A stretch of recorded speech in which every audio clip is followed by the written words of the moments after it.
Once upon a time, in a small African village, nestled between rolling hills and fertile valleys, there lived a man named Ojo.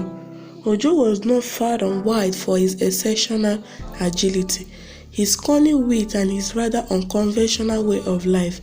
You see, Ojo was not an ordinary man, he was a skilled goat thief. In this village, goats were a symbol of wealth and prosperity.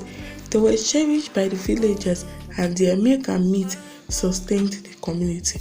The goat elders had their hands fully trying to protect their precious livestock from the cunning Ojo. He was like a phantom appearing in the dead of night and disappearing with a goat in the blink of an eye. Ojo's life was one of the secrecy and stealth. He lived on the outskirts of the village, away from prying eyes, in a small hut shrouded by thick bushes and trees.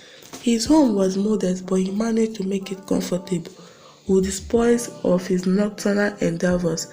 The walls were adorned with goat skins, and the shelves were stocked with jars of goat milk and goat cheese. Ojo's neighbors, of course, had their suspicion, but they lacked the evidence to accuse him openly. Ojo's infamy as a goat thief grew with each passing moon. The villagers had grown weary of losing their beloved goat, and they sought a solution to catch the elusive thief. A council of village elders was convened to discuss the matter. They decided to seek the help of an old and wise man named Baba Kwama, who was renowned for his knowledge of the mystical and the supernatural. Baba Kwama was a humble and gentle soul who had long retired from the complexities of village life. The villagers approached him with respect and explained their plight, beseeching him to put an end to Ojo's thieving ways. After much contemplation, Baba Kwama agreed to help. He spent days meditating and seeking guidance from the spirits of the land. Finally, he emerged from his meditations with a plan to capture Ojo, but it was a plan that required the participation of the entire village. The village prepared for the operation. They arranged a special festival known as the Festival of the Moon to honor the mystical powers that Baba Kwama had invoked to end Ojo's reigns of theft. The festival was to take place on a full moon night when the world was bathed in silvery light. The villagers eagerly participated, setting up a grand feast with singing, dancing, and merrymaking. As the night wore on, the moon's glow grew brighter, casting long shadows across the village square. It was the perfect night for the plan to unfold. In the middle of the festivities, Baba Kwama stepped forward and addressed the villagers.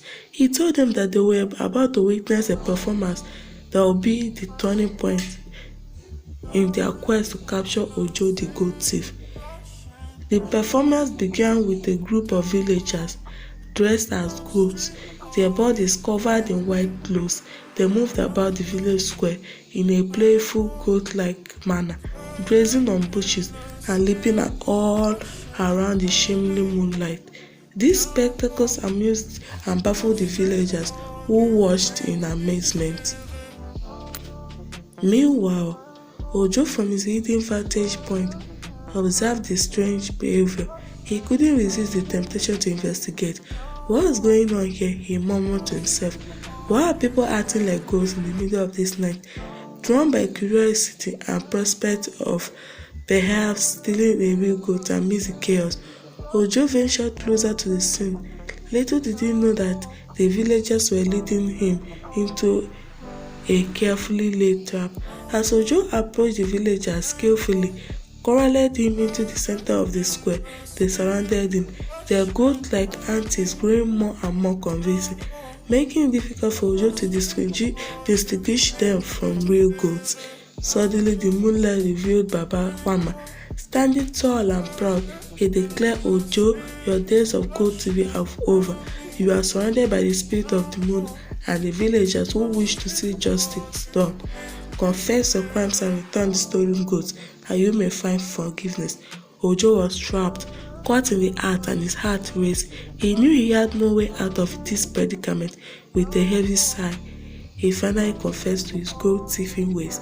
He revealed the secret of his midnight escapade and promised to return all the gold he had stolen. The villagers, with a mixture of relief and anger, held Ojo accountable for his actions. They retrieved their beloved goat, and Ojo was banished from the village as a punishment for his crimes. He was allowed to take with him a single goat and was told never to return. As Ojo left the village with his last remaining goat, he felt a profound sense of regret and remorse. He had been a master of deception and stealth, but he had been blind to the importance of community and trust. The memory of the Festival of the Moon, with its magical atmosphere and collective effort, haunted him. Years passed and Ojo, now a solitary wanderer, found a new way of life. He became a hermit, living deep in the wilderness. He cared for his one remaining goat, whom he had named Lumba, in honor of the moonlight night that had changed his destiny. Ojo had learned his lessons and he embraced solitude as a form of redemption. He vowed to live in harmony with nature, never to steal or deceive again. Lumba, his faithful companion, provided him with milk, companionship, and a connection to the land he had once disrespected. The village continued to prosper and learned the importance of unity and the strength of community. The Festival of the Moon became an annual celebration, a reminder of the night they had captured the infamous goat thief and the power of collective action.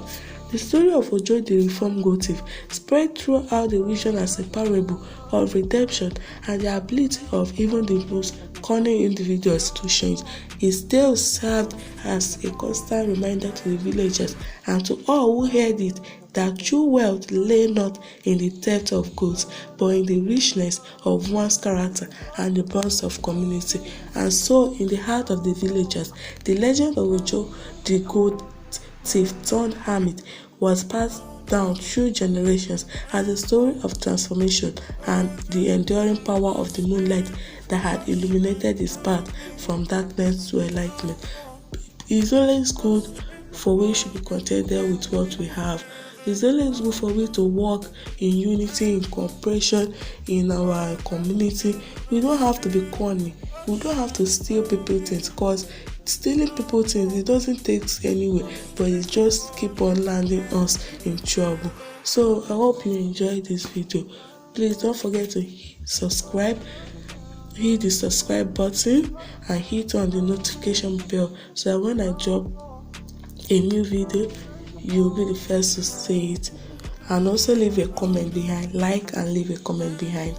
I'll see you in my next video. I love you guys. Bye.